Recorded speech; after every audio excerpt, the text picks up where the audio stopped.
بسم الله الرحمن الرحيم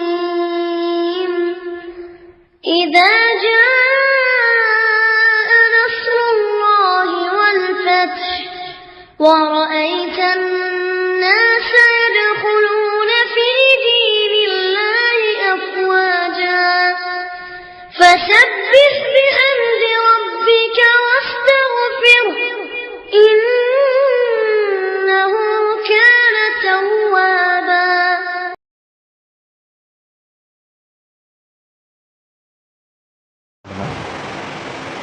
من يهده الله فلا مضل له ومن يضلل فلا هادي له. أشهد أن لا إله إلا الله وحده لا شريك له وأن محمدا عبده ورسوله أما بعد. يا أيها الذين آمنوا اتقوا الله حق تقاته ولا تموتن إلا وأنتم مسلمون. يا أيها الذين آمنوا اتقوا الله وقولوا قولا سديدا يصلح لكم أعمالكم ويغفر لكم ذنوبكم من يطيع الله ورسوله فقد فاز فوزا عظيما.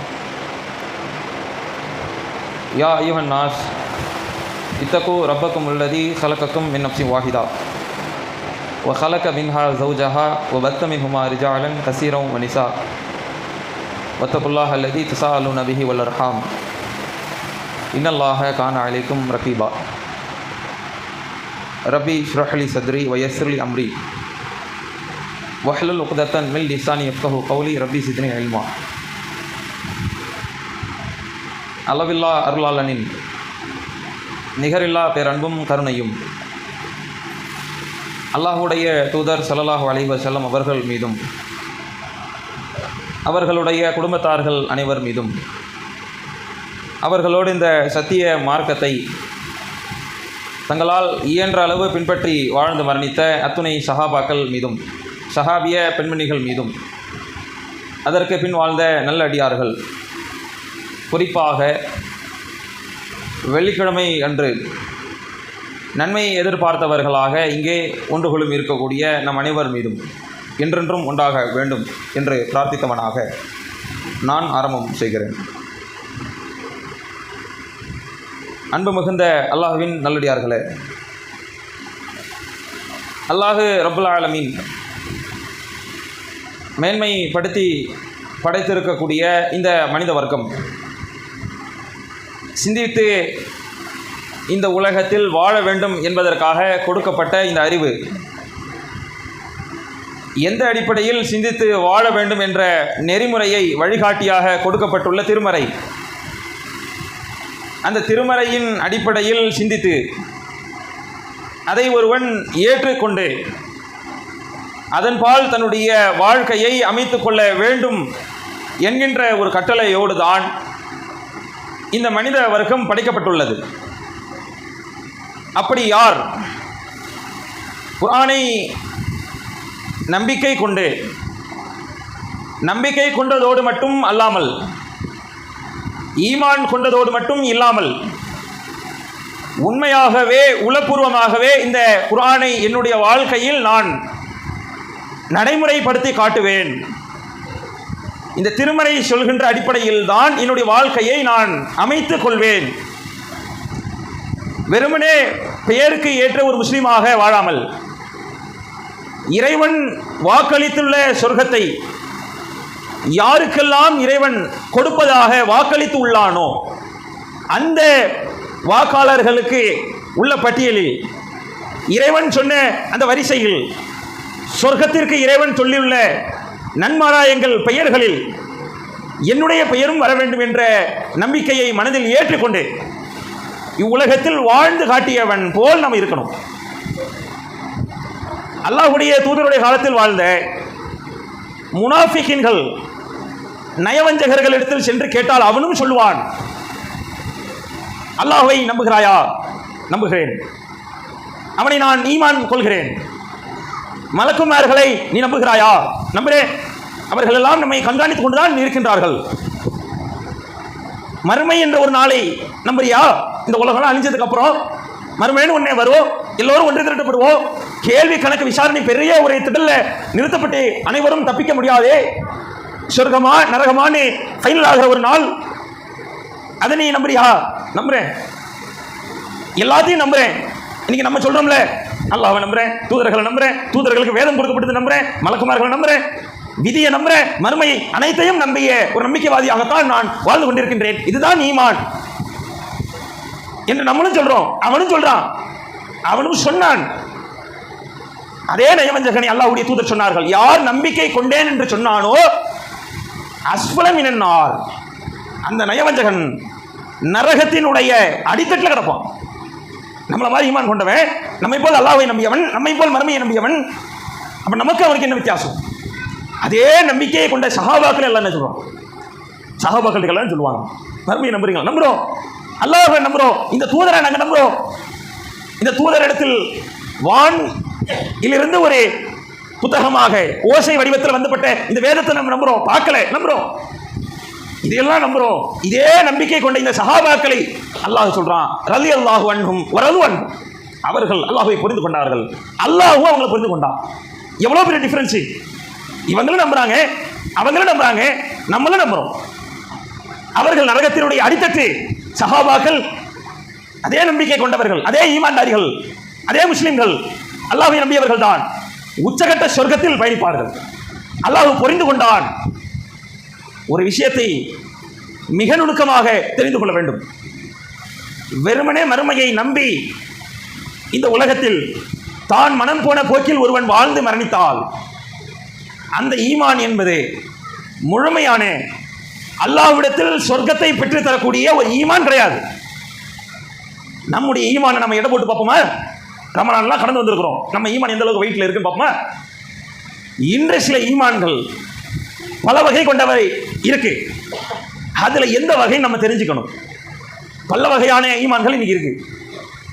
உள்ளத்துல ஈமான், ஆனா செயல்ல வடிவத்துல பல வகையா பிரிக்கலாம். பட்டியல் போட்டு பாருங்களேன். பள்ளிக்கு தொழுது விட்டு வியாபாரத்திற்கு சென்றால் பொய் சொல்லக்கூடிய ஈமான் இன்னைக்கு இருக்கு. காசுக்கு ஆசைப்பட்டு மோசடி செய்யக்கூடிய ஈமான் இன்னைக்கு இருக்கு. அல்லாஹ்வை துதிக்கக்கூடிய நேரம்தான் இந்த பொன்னான நேரம், கோடி கொடுத்தாலும் திரும்பி வராது என்று தெரிந்தும் சீரியல்களிலும் வீண் பேச்சுக்களிலும் நேரத்தை வீணடிக்கக்கூடிய ஈமான்கள் இன்னைக்கு இருக்கு. வட்டி வாங்கக்கூடிய ஈமான்கள் இன்னைக்கு இருக்கு. விபச்சாரத்தின் பக்கம் நெருங்கி கொண்டிருக்கக்கூடிய ஈமான்கள் இருக்கு. புகை பிடிக்கக்கூடிய ஈமான்கள் இன்னைக்கு இருக்கு. மது பிடிக்கக்கூடிய ஈமான்கள் இன்னைக்கு இருக்கு. இறைவன் சொன்ன அடிப்படையில் வாழாமல் வரம்பு மீறி மார்க்கத்திற்கு மாறு செய்யக்கூடிய ஈமான்கள் இன்னைக்கு பயணிச்சுக்கிட்டு தான் இருக்கு. அதே நேரத்தில் இந்த எந்த ஒரு செயலும் இல்லாமல், இந்த பட்டியலில் வராம உறுதியான இறைவன் சொன்ன சொர்க்கத்திற்கான வாழக்கூடிய ஈமான்கள் இருக்கு. இதில் எந்த வகையில் நம்ம வருவோம்? ஒரு உறுதியான இறைவன் சொன்ன, இறைவன் வாக்களித்த சொர்க்கத்தை பெற்றுத்தரக்கூடிய ஒரு ஈமான் நம்ம மௌத்தா போனா நமக்கு இருக்கா? இப்ப இருக்கிற இந்த சிச்சுவேஷன்ல, இந்த கடைசி நேரம் நம்முடைய நேரமா இருந்தா, இந்த ஜும்மாவுக்கு பிறகு மௌத்தா போயிடணும்னா, மெம்பர்ல இருந்து கீழே இறங்கினா எனக்கு மௌத்து அல்ல நாடி இருக்கிறான். இறங்குறதுக்கு முன்னால என்ன யோசிப்பேன்? நம்ம என்ன சம்பாதிச்சிருக்கிறோம்? நிறைய பங்களா இருக்கு, வீடு இருக்கு, இல்ல சொகுசான வாழ்க்கை, வாகனங்கள் இருக்கு, வயோதிகம் இருக்கு, ஆற்றல் இருக்கு, ஆரோக்கியம் இருக்கு, இதெல்லாம் இருக்கட்டும். எத்தனை முறை நாம் சரியாக தொழுது இருக்கின்றோம்? எத்தனை சுப்ஹானல்லாஹ் சொல்லி இருக்கிறேன்? எத்தனை ஏழைக்கு நான் தர்மம் பண்ணி இருக்கிறேன்? எத்தனை அமல்களை சேர்த்து வச்சிருக்கிறேன்? இந்த அமல் கொண்ட ஈமான், அப்படிப்பட்ட உறுதிமிக்க ஒரு ஈமான் நம்மள்ட்ட இருக்கா அப்படின்னு யோசிச்சு பார்ப்பேன். இல்லைன்னா காலு கீழே வராது. மெம்பர்ல இருந்து இறங்க மாட்டேன். இறங்கினா மௌத்தரே எப்படி இறங்குவேன்? அதுக்குள்ளாக என்ன செய்ய முடியும்? நின்ற நேரத்தில் என்ன பண்ண முடியும்? இறுதி நேரத்தில் ஈமானை பட்டை தீட்டுபவர்களாக நாம் இருந்துடக்கூடாது. ஒவ்வொரு வருட ரமலான் நம்மளை கடந்து போகுது. அடுத்த பெருநாட்கள் வந்துட்டு போகுது. பல்வேறு தியாக திருநாட்களை சந்திக்கிறோம். அதில் அமல்களுக்கு வாய்ப்புகள் கிடைக்குது. எத்தனை பேர் உண்மையான ஈமானோடு அமல்களை ஈடுபடுறோம்? அந்த ஈமான் உச்சகட்டத்தோடு பயணிக்கிறோம். அல்லாஹ்வின் தூதருடைய காலத்தில் வாழ்ந்த மாயிஸ் இப்னு மாலிக் என்ற நபித்தோழர் அல்லாஹ்வுடைய தூதரிடத்தில் சென்று சொல்கிறார், அல்லாஹ்வுடைய தூதரே, இன்னி கது சனைத்து, நான் விபச்சாரம் செய்துவிட்டேன். தகாத உறவை ஒரு பெண்ணோடு நான் வைத்து விட்டேன். தகாத உறவை விபச்சாரம் செய்தால் அல்லாஹ்வுடைய தூதருடைய காலத்தில் இஸ்லாத்தின் அடிப்படையில் அதற்கு தண்டனை வழங்கப்படும். என்ன தண்டனை? கல்லறை தண்டனை. கல்லால் அடித்துக் கொள்வார்கள். மார்க்கமற்ற நேரங்களில் இரக்க குணம் கொண்ட மிகவும் உருக்கமான உள்ளங்களோடு தான் முஸ்லிம்கள் பயணிக்கணும். யாரையும் ஒருபொழுதும் நீங்கள் துன்புறுத்த கூடாது, சொல்லாலோ செயலாலோ. அப்படி யாருடைய நாவாலும் கரத்தாலும் பாதுகாக்கப்படவில்லை மற்ற மக்கள், அவன் முஸ்லீமே கிடையாது. அல்லாஹ்வுடைய தூதருடைய வாக்கு இருக்கு, அல்லாஹ்வுடைய மார்க்கம் சொல்லுது. அதே மார்க்கம் தான். தண்டனை என்று வந்து விட்டால் அதுல பாரபட்சம் பார்க்காது, அதுல ஈவிரக்கம் இருக்காது. அது எந்த சஹாபா இருக்கட்டும், நம்மோட தொழுந்தவரா, நம்மோட சாப்பிட்டவரா, நம்மோட உயிர் பயணித்தவரா, அதெல்லாம் பார்க்காது மார்க்கம். அல்லாஹ்வுடைய கட்டளை நிறைவேற்றுகின்றோம், அந்த எண்ணம் தான் உள்ளத்துல.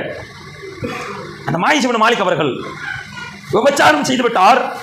இதற்கு இதுதான் தண்டனை என்று தெரிந்தும் கூட அல்லாஹ்வுடைய தூதரிடத்தில் வந்து சொல்கிறார், நான் விபச்சாரம் செஞ்சுட்டேன், தண்டனையை நிறைவேற்றுங்கள், எனக்கான தண்டனை கல்லறை தண்டனையை கொடுங்கள். அல்லாஹ்வுடைய தூதர் அவர்கள் உடனடியாக அதை ஏற்றுக்கலை, மறுக்கிறாங்க. 3 முறை அல்லாஹ்வுடைய தூதர் அவரை திருப்பி அனுப்புறாங்க.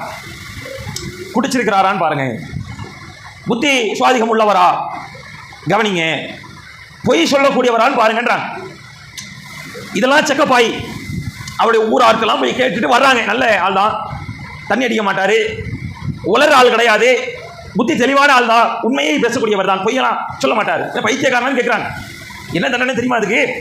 உயிரே போயிடும், மரணம் தான் அதற்கான தண்டனை, அது தெரியாம பேசுறாங்கன்னு கேட்கிறாங்க. அல்லாஹ்வுடைய தூதர் அதை கேட்டதற்கு பின்னால், உறுதிப்படுத்தியதற்கு பின்னால் கட்டளையிடுகிறார்கள். செல்கிறார், சஹாபாக்கள் அனைவரும் கல்லால் ஓட ஓட விரட்டி அடித்துக் கொள்ளுகிறார்கள். வெளிநாடுகளுக்கே சென்று வந்தவர்களுக்கு தெரியும் தண்டனைகள் எப்படி இருக்கும். தவறு செய்து விட்டால் தலைவெட்டுகள் விழுகும். அதுல கூட ஒரு நொடிதான், அது சுருக்குன்னு போயிடும். ஆனா வாழ்க்கை போயிடுச்சு, பெரிய இழப்பு தான் அது. குடும்ப குட்டியெல்லாம் போயிடுச்சு, வாழ்க்கை இழந்துட்டோம், 20 வயசுல 25 வயசுல மௌத்தா போயிட்டோன்ற வருத்தம் இருந்தாலும் கல்லறை தண்டனையை கம்பேர் பண்ணும்போது அது ஒண்ணுமே கிடையாது. அவ்வளவுக்கு அதுவும் இழப்பு தான், இதுவும் இழப்பு தான், அதுலேயும் மௌத்து தான், இதுலேயும் மௌத்து தான். ஆனால் ஒரு செகண்ட்ல மௌத்து போறது வேற. இந்த வலியுடைய நரம்புகள்லாம் துண்டிக்கப்பட்டுச்சுன்னா ஒண்ணுமே தெரியாது, தலை துண்டா போயிடும், உடம்பு காணாம போயிடும், அவ்வளவுதான். தலைக்கும் அந்த உடலுக்கும் உள்ள வலிகளுடைய பாட்சி எல்லாமே கட் ஆயிடும், ஒண்ணுமே தெரியாது. ஆனால் கல்லறை தண்டனை என்பது எங்க அடி விழுகும்னே தெரியாது. முகத்துல வீசுவாங்க, மூக்கில் அடி விழுகும், காதுல கற்களால் கிழிக்கப்படும், பற்கள் எகிரும், உடலெல்லாம் எந்த பகுதியில வலி உணராத பகுதியே கிடையாது. முழுக்க முழுக்க ஒவ்வொரு சொட்டு ரத்தமும் உடலில் இருந்து வெளியேறுகின்ற வலியை உணர்ந்துதான் வலியாலே மௌத்தா போவார். அந்த ஒரு வலியுடைய ஆரம்ப தாக்கத்தில் அவர் ஓடுறாரு, ஓட்டம் பிடிக்கிறார், வலி தாங்க முடியல, பாறைக்கு பின்னால போய் ஒளிகிறார். பிறகு மறுபடியும் ஈமான பட்ட தீட்டாரு. ஈமான் கொண்டு வந்தோம்ல, ஈமான உச்ச கட்டத்தில் வந்து நின்றோம்ல, மறுபடியும் அது ஸ்பாயில் ஆயிடக்கூடாது.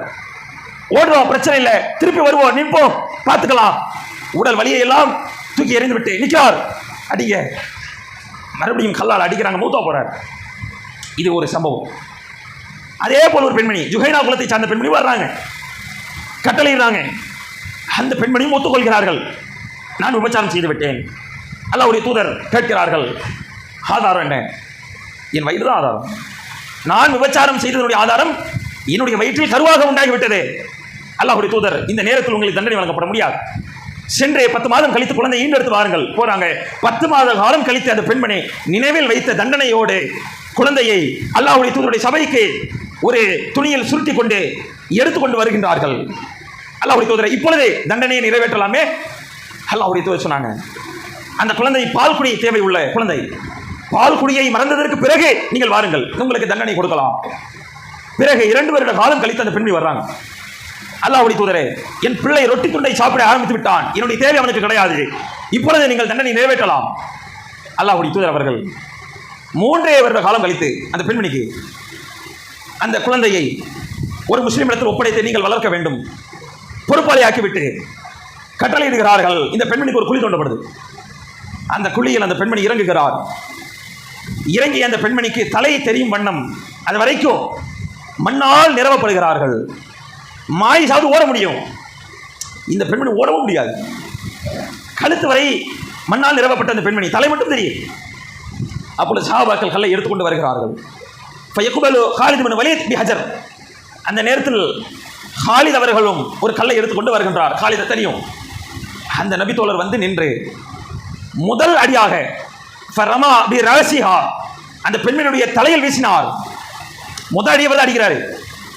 அந்த முதல் அடி அடித்த வேகத்தில் தலை உடைந்து கபாலம் தெரித்து ரத்தம் எல்லாம் அடித்த வேகத்தில் காலித் அவர்களுடைய முகத்தில் அந்த ரத்தம் ரிட்டன் அடிக்குது, அவருடைய முகத்தில் தெரிக்குது. அவ்வளவு போர்ஸான ஒரு அடி. என்ன வேதனை கொடுத்துருக்கு அந்த பெண்மணிக்கு. அடிச்ச உடனே இதுதான் மெயினான இடம். ரத்தம் தெரிச்ச உடனே அந்த பெண்மணியை காலித் அவர்கள் பயங்கரமா திட்டாரு. ஒரு விபச்சாரம் செய்யப்பட்டு தண்டனை வழங்கப்பட்ட ஒரு பெண்மணியுடைய ரத்தம் கேவலம், என் முகத்தில் அது படுவதா அருவருப்பா நினைக்கிறார். இந்த ரத்தமா, இப்படிப்பட்ட ஒரு விபச்சாரியுடைய ரத்தம் என் முகத்தில் படுறதா, ஒரு வெறுப்பான ஒரு வார்த்தைகளை பயன்படுத்தினார். அப்பொழுது ஒரு சத்தம், ரஹலன்யா காலிதே, இதற்கு மேல் நீங்கள் பேசாதீர்கள், பொறுமையா இருக்கணும், இதுக்கு மேல வாயே திறக்கக்கூடாது, வாயை மூடுங்கன்றான். யார்? அல்லாஹ்வுடைய தூதர் வந்து சொல்றாங்க, உங்களுடைய பார்வையில், உலகத்தின் பார்வையில் இந்த பெண் விபச்சாரி, இவருடைய பிள்ளை நாளைபடி வெளியில சென்றாலும் என்ன சொல்லுவோம்? விபச்சாரியுடைய குழந்தை. அந்த தண்டனை வழங்கப்பட்ட பெண்ணுடைய குழந்தை, இன்னாருடைய பெண் தான், இன்னாருடைய மாமா தான் இவரு, இந்த பெண்ணுடைய அம்மா தான் இவங்க, இந்த பெண்ணுடைய மாமா தான் இவரு, இப்படி வரும். உலகத்தின் பார்வையில், உங்கள் பார்வையில் இந்த பெண் ஒரு விபச்சாரி. அல்லாஹ்வுடைய பார்வையில் சொர்க்கத்துக்கு சொந்தக்காரி. எவ்வளவு பெரிய பாவமன்னிப்பு தெரியுமா அல்லாஹ் கொடுத்துருக்கான். நம்மளாம் என்ன ஈமானோட பயணிக்கிறோம். இந்த பெண்மனுடைய ஈமானுடைய உச்சகட்டத்திற்கு இறைவன் கொடுத்த வெகுமதி. ஒரு மிக பெரும் சமுதாயம், பாவம் செய்யக்கூடிய சமுதாயம், இந்த பெண்மணிக்கு கொடுத்த பாவ மன்னிப்பை எடுத்து அல்லாஹ் அந்த ஒரு சமுதாயத்துக்கு மன்னிக்கலாம். இந்த பெண்மணிக்கு கொடுத்த பாவ மன்னிப்புடைய அளவே ஒட்டுமொத்த தவறு செய்யக்கூடிய ஒரு சமுதாயத்தில் லட்சக்கணக்கில் மக்கள் இருக்கிறான். அந்த லட்சக்கணக்கான மக்களுக்கான பாவம் மன்னிக்கப்பட்டு அனைவரும் சொர்க்கத்துக்கு போனதற்கு பின்பு கூட இன்னும் ஒரு சமுதாயத்துக்கு பாவத்தை மன்னிக்கலாம். அவ்வளவு பெரிய அல்லாஹ்வுடைய பார்வை, திருப்தி கொண்ட பார்வை, அல்லாஹ்வுடைய அன்பினுடைய பார்வை, மிக பெரும் ஒரு அந்தஸ்து பெற்ற ஒரு பெண்மணிங்கிறான். ஈமானுடைய உறுதியை பாருங்க. இந்த உலகத்தில் வாழும் பொழுது நம்ம எப்படி வேணா இருக்கலாம், ஆனால் உலகத்தில் வாழக்கூடிய சில நேரம் மறுமைக்காக வாழணும். அந்த மறுமைக்காக நம்ம என்ன செஞ்சிருக்கிறோம்? வாழ்ந்திருக்கிறோமா? இந்த பெண்மணி மரணிச்சிருக்கிறாங்க. அந்த நபித்தோழர் மரணித்திருக்கின்றார். மறுமைக்காகவே வாழ்ந்து, மறுமைக்காகவே மரணித்து, அந்த மறுமைக்காகவே மரணித்து அந்தஸ்தோடு சொர்க்கத்திற்கு செல்கிறார்கள். நம்மளை யோசிச்சு பாருங்க, என்ன அமலை நம்ம செஞ்சிருக்கிறோம் அல்லாஹ்வுடைய மார்க்கத்திற்காக. இறை தூதர் சொன்ன அடிப்படையில் ஈமானுடைய உச்சகட்டத்தோடு நாம் செய்த அமல்கள் என்ன, எவ்வளவு சேர்த்து வச்சிருக்கிறோம். அல்லாஹ்வுடைய தூதர் சஹாபாக்களை பார்த்து கேட்டாங்க, யாயுள்ளதினே ஆமனும், நம்பிக்கை கொண்ட மக்களே, வல் தந்தூர் நஃப்சுன் மா கத்தமத் லிகதின், நாளை மறுமைக்காக நீங்கள் என்ன சேர்த்து வச்சிருக்கிறீங்க? நாளைக்கு உங்களுக்கு பங்களா இருக்கான்னு கேட்கல, நாளைக்கு பெரிய ஆடம்பரமான வாழ்க்கை இருக்கான்னு கேட்கல, என்ன வாகனங்கள் வாங்க போறீங்கன்னு கேட்கல, என்ன ஆடைகள் வாங்கி சேமிக்க போறீங்கன்னு கேட்கல, பெருநாளுக்கு புத்தாடை வாங்க போறீங்களான்னு கேட்கல, எந்த கடைக்கு போறீங்கன்னு கேட்கல. இந்த உலகத்தை பற்றிய பேச்சே இல்லை. இது ஒண்ணுமே கிடையாது. இந்த உலகத்தில் மௌத்தா போனதுக்கு அப்புறம் வரப்போறது எந்த புத்தாடையும் வரப்போறது கிடையாது. அமல்கள் மட்டும்தான் வரும். எது நிரந்தரம்? ஈமானோடு நாம் செய்த அமல்கள் மட்டும்தான் வரும். அந்த ஈமானோட உறுதியோடு நம்ம பயணிச்சிருக்கணும். அந்த ஈமான் கொண்டு வெறுமனே இந்த உலகத்தில் வாழாம, உலகத்தினுடைய பார்வையில் உலகத்தினுடைய போக்கில் போகாம, ஈமான் கொண்டதோடு மட்டும் இல்லாமல் உண்மையாகவே மறுமைக்காக நான் வாழ்வேன் என்று இந்த உலகத்தில் சில இபாதத்துகளை, சில நேரங்களை நாம் ஒதுக்கி இருந்தால் அதுதான் உண்மையான ஈமான். அந்த ஈமான்தாரிக்குத்தான், அப்படிப்பட்ட செயலோடு, செயல் வண்ணத்தோடு மறுமைக்காகவே தன் வாழ்க்கையை அர்ப்பணித்த ஒரு மனிதனுக்காகத்தான், அந்த முஸ்லீமுக்காகத்தான் அல்லாஹ் சொர்க்கம் என்ற வெகுமதியை வழங்குகிறான். அந்த வெகுமதியை நாமும் பெற வேண்டும் என்றால், அந்த பட்டியலில், அந்த ஈமான்தாரிகளுடைய பட்டியலில் நாமும் வர வேண்டும் என்றால், இந்த உலகத்தில் வெறுமனே நம்பிக்கை கொண்டு அமர்ந்து கொண்டிருக்காமல் அல்லாஹ்வுடைய மார்க்கத்திற்காக சில தியாகங்களை, சில நொடி பொழுதுகளை செலவு செய்ய வேண்டும். சில பொருளாதாரங்களை நாம் அல்லாஹ்வுடைய பாதையில் கொடுத்தாக வேண்டும். அல்லாஹ்வுடைய மார்க்கத்திற்காக ஏதேனும் உடலாலோ, செயலாலோ, பொருளாலோ நாம் ஏதோ ஒரு தியாகத்தை செய்ய வேண்டும். இன்னல்லாஹ் இஸ்தரா மினல் முஃமினீன அம்வாலஹும் அன்ஃபுஸஹும் பிஅன்னஹுல் ஜன்னah. சொர்க்கத்துக்கு நாம் விலையை மதிக்க முடியாது. அல்லாஹ் ஒரு விலை மதிப்பு கொடுக்குறான். சொர்க்கத்திற்கான விலை என்ன தெரியுமா? அல்லாஹ் சொல்கின்றான், உங்களுடைய பொருளாதாரத்தையும் உங்களுடைய உடல் உழைப்பையும் நான் எடுத்துக்கொண்டுதான் சொர்க்கத்தை உங்களுக்கு பகரமாக கொடுக்குறேன். சொர்க்கத்துக்கு இறைவன் பேசுகிற ரேட் என்ன, வியாபாரம் என்ன? இந்த உலகத்தில் நம்ம வாழும் பொழுது வெறுமனே வாழ்ந்து போகிறோம்ல, அது ரேட்டே கிடையாது. இந்த உலகத்தில் பொருளாதாரத்தை கொடுத்துருக்கணும் ஈமானோடு, ஈமான் கொண்ட பயத்தோடு சில உடல் உழைப்புகளை செலுத்தியிருக்கணும். தொழுகையை தொழுந்திருக்க வேண்டும். இந்த 10 நாட்கள் மிக பெரும் ஒரு பாக்கியமிக்க ஒரு நாள். அல்லாஹ்வுடைய தூதர் சொன்னார்கள், துல்ஹஜ்ஜுடைய முதல் 10 நாட்களில் செய்கிற அமல்கள் அதை விட பெரிய நன்மை கொண்ட அமல் என்ன அப்படின்னு அல்லாஹ்வுடைய தூதருடைய வார்த்தை பொன்மொழி இருக்கு, கேட்டுக்கிறோம். போன ஜும்மாக்கள்லேருந்து ஆரம்பிச்சிச்சு. எத்தனை தஹஜ்ஜுகள் இந்த 10 நாட்கள் நம்ம எடுத்துக்கிறோம், எத்தனை வேலை தொழுகைகளை சரிவர தொழுது இருக்கிறோம். ஆஹா, இந்த 10 நாட்களில் செய்கிற அமலை போல வேற எந்த நாளுக்குமே வெகுமதி இல்லையாமே. அப்போ இந்த 10 நாட்கள் நம்ம பிளான் பண்ணி ஏதாவது ஒரு ஸ்கெட்ச் போட்டு 10 நாட்கள் விடாம தஹஜ்ஜத்தை தொழுது இருக்கணும். 10 நாட்கள் விடாம சுன்னத்துகளை பேணி இருக்கணும். இந்த 10 நாட்களில் ஒரு நாளைக்கு ஒரு ஏழைக்கு உணவு கொடுத்துருக்கிறோமா? ஒரு நாளில் இத்தனை ரூபாய்களை அல்லாஹ்வுடைய பாதைக்காக கொடுத்துருக்கிறோன்னு ஒரு பிளான் பண்ணியிருக்கிறோமா, கொடுத்துருக்கிறோமா என்பதை நம்ம பரிசோதிச்சு பார்க்கணும். இதுதான் நம்முடைய ஈமானுடைய பரிசோதனை. யாரும் செய்ய தேவையில்லை. அலைக்கும் அன்ஃபுஸக்கும், உங்களை நீங்களே பரிசோதித்து பாருங்கள். அல்லாஹ் சொல்லுகின்றான். யார் எடை போட்டு ஈமான் இவ்வளவுதான் இருக்குன்னு சொல்ல தேவையில்லை. உன்னுடைய மனசாட்சிப்படி நீயே போட்டுக்கொள், இதுதான் உன்னுடைய ஈமான். என்னுடைய ஈமான் எவ்வளவு இருக்குன்னு எனக்கு தெரியும். அந்த மனசாட்சி அடிப்படையில் உணர்ந்து மரணம் எப்பொழுது வேண்டுமானாலும் வரலாம். அதற்கு முன்பாக நல்ல அறங்களை சேமித்து அந்த ஈமானோடு பயணித்து வாழ்ந்து மரணிக்கின்ற ஒரு முழுமையான ஈமான்தாரிகளாக அல்லாஹ் நம் அனைவரையும் ஆக்கியால் புரிவானாக. முதல் உரையை நிறைவு செய்கிறேன்.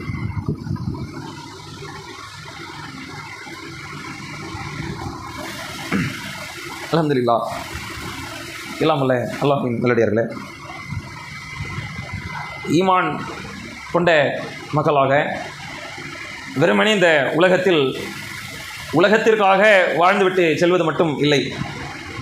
ஈமான் கொள்வது என்றால் அந்த ஈமானை நம்பிக்கை கொண்டதோடு மட்டுமில்லாமல் மறுமைக்காக சில பொழுதுகளை, சில நேரங்களை, உடல் உழைப்புகளை, பொருளாதார உழைப்புகளை நாம் மறுமைக்காக கொடுத்திருக்க வேண்டும். அல்லாஹ்விற்காக ஏதாவது செயல்பாடுகளை நாம் செய்திருக்க வேண்டும். எண்ணத்தோடு மட்டும் இந்த மார்க்கம் முடிந்து போவது கிடையாது என்ற சம்பந்தமான சில செய்திகளை கடந்த உரையில் பார்த்தோம். ஈமான் சம்பந்தமாக அல்லாஹ்வுடைய தூதர் அவர்கள் சொல்லும்போது, உறுதிமிக்க ஈமானுடைய நேரம், லக்கீனு மௌத்தாக்கும் லா இலாஹ இல்லல்லாஹ், உங்களில் மரண தருவாயில் வீட்டில் உள்ளவர்களுக்கு போய் லா இலாஹ இல்லல்லாஹ் அப்படிங்கிற ஈமானை சொல்லித்தாங்கன்னு. ஏன் அல்லாஹ்வுடைய தூதர் அவர்கள் ஒரு சிறுவரை அழைத்து சொல்லுங்கள், நல்ல வாலிப பருவத்தில் உள்ள உங்களுடைய இளம் பிள்ளைகளுக்கு நீங்கள் அழைத்து அமர வைத்து லா இலாஹ இல்லல்லாஹ் சொல்லித்தாருங்கள் சொல்லலை. உழைக்கும் பருவத்தில் குடும்பஸ்தராக பொறுப்பாளியாக உள்ளவரை அழைத்து அமர வைத்து பள்ளியில் லா இலாஹ இல்லல்லாஹ் சொல்லுங்கன்னு சொல்லித்தர சொல்லலை. யாரை சொல்றாங்கன்னா, வயசாகி எல்லாம் முடிஞ்சு போச்சு, எல்லா இச்சைகளும் தீர்ந்து போச்சு, இதுக்கு மேலே இச்சை என்பதே என் மனசில் இல்லை, முதுமை வந்து விட்டது, எலும்புகள் விலகினமாகிவிட்டது, தவணை நெருங்கி விட்டது, எப்பொழுது வேண்டுமானாலும் மௌத்து வரலாம் என்ற பயத்தில் பள்ளிவாசலுக்கு நடைபோட்டு வரக்கூடிய வயோதிகத்தில் அந்த தருணத்தை சொல்வதாக இருந்தால், இன்னும் சொல்வதாக இருந்தால், எந்த அளவிற்கு ஈமானுடைய உச்சகட்டம் இருக்கும்னா, அந்த வயசுல மரணம் வரப்போகுதுன்ற பயம் எந்த அளவுக்கு உச்சகட்டத்தில் இருக்கும்னா, ஃபஜர் தொழுகைகளுக்கு 20 வயதுடைய முதியவர்கள் வீட்டில் தூங்கிட்டு இருப்பாங்க, 60 வயது இளைஞர்கள் ஓடி வருவாங்க முதல் செப்புக்கு. புரியுது உங்களுக்கு? ஏன் பயம் வந்துருச்சு. அந்த பயத்தோடு அவர்கள் சொன்ன அந்த லா இலாஹ இல்லல்லாஹ் இருக்கே, அவங்களுக்கு சொல்லித்தாங்க. அவங்க சொல்லுவாங்க பாருங்க, அந்த லா இலாஹ இல்லல்லாஹ் வெயிட். சும்மா இளமை பருவத்தில் இச்சைகளோட நாம சொல்ற லா இலாஹ இல்லல்லாஹ் அது பிரச்சனையே, அது ஒரு பெரிய வெயிட்டே கிடையாது. அவங்களுக்கு சொல்லித்தாங்க. அந்த ஈமானுடைய வார்த்தை, அந்த ஈமான் உண்மையாகவே அவங்க சொல்லுவார்கள். அது என்றைக்காவது அவங்களை சொர்க்கத்துக்கு கொண்டு போய் சேர்க்கும். என்னைக்காவது சொர்க்கத்துக்கு போவாங்க. 59 வருடங்கள் அவர்கள் சொல்லாத அந்த வார்த்தையினுடைய வெயிட்டு, இறுதி மௌத்தா போற ஒரு நிமிஷத்துக்கு முன்னால உங்க தாத்தா சொல்லியிருப்பார்ல, அந்த ஒரு வார்த்தை என்னைக்காவது நரகத்துக்கு போனாலும் அல்லாஹ் இறக்கப்பட்டு கடைசி நபராகவாவது அவர் சொர்க்கத்துக்கு தூக்கி போடுவான். அந்த ஒரு பயத்தோடு நம்ம பயணிச்சு சொல்ற ஈமான் இருக்கு. அந்த மரண பயம் உள்ளத்துல வரணும். எப்பொழுது வேண்டுமானாலும் மரணம் வரலாம். அந்த நேரத்தில் வந்துச்சுன்னா என்ன செய்ய முடியும்? ஒன்றும் இல்லை, தவணை முடிஞ்சு போச்சுன்ற நினைச்சிட்டோம்னா 20 வயசு தானே அப்படின்னு நினைக்கிறோம். வாழ்வினுடைய 3 ஒரு பகுதியே முடிஞ்சு போச்சு. இன்னொரு இது போல ஒரு 2 படங்கு வாங்க போறோம், அவ்வளவுதான். 60 20 வயசு கடந்துட்டோம்னா இன்னும் 40 30 வயசு கடந்து போயிட்டோம்னா வாழ்க்கையின் பாதி முடிஞ்சு போச்சு. இன்னும் என்ன செய்ய போறோம்? சின்ன வயசுல 10 வருஷம் ஓடி போயிடுச்சு, அப்புறம் பார்த்துக்கலாம், சின்ன பிள்ளை தானே பார்த்துக்கலாம், இளமை பருவம் தானே பார்த்துக்கலாம், ஸ்கூல் தானே போய்கிட்டு இருக்கிறோம், அல்ல என்ன கேள்வி கேட்க போறான், மௌத்தா போகிறோம், இன்னும் வாழ்வோம் பார்த்துக்கலாம், தொழுகை தானே அப்புறம் பார்த்துக்கலாம், புறக்கணித்த காலங்கள், குடும்பஸ்தர் தானே பார்த்துக்கலாம் அப்படின்னு நம்ம நினைக்கிறோம். அதுக்குள்ளாக மௌத்து வந்துருச்சுன்னா, முதுமைக்கே முன்பாக, ஈமானுடைய உச்சகட்டம் வருவதற்கு முன்பாக மௌத்து வந்து விட்டால் என்ன செய்ய முடியும்? 7 வயது பிள்ளைக்கு, பெண் பிள்ளை 7 வயது சிறு குழந்தை கேன்சர் நோயால் பாதிக்கப்பட்டு 10 வயது கூட பூரணமாகாமல் மௌத்தா போகுது. 12 வயது குழந்தை கண் முன்பாக, தாய்க்கு முன்பாக விபத்தில் மௌத்தா போகுது. 14 வருடங்கள் குழந்தை இல்லாமல் தவித்த தாய்மார்கள் 14 வருடங்கள் கழித்து குழந்தை பெற்றெடுத்து அந்த தாய் மௌத்தா போறாங்க. தந்தை வீட்டுக்கு சென்று வீட்டுக்கு வருவதற்கு திரும்ப நாட்டம் இல்லை, அதுக்கு கேரண்டி கிடையாது, மௌத்தா போன செய்தியாக வருகிறது.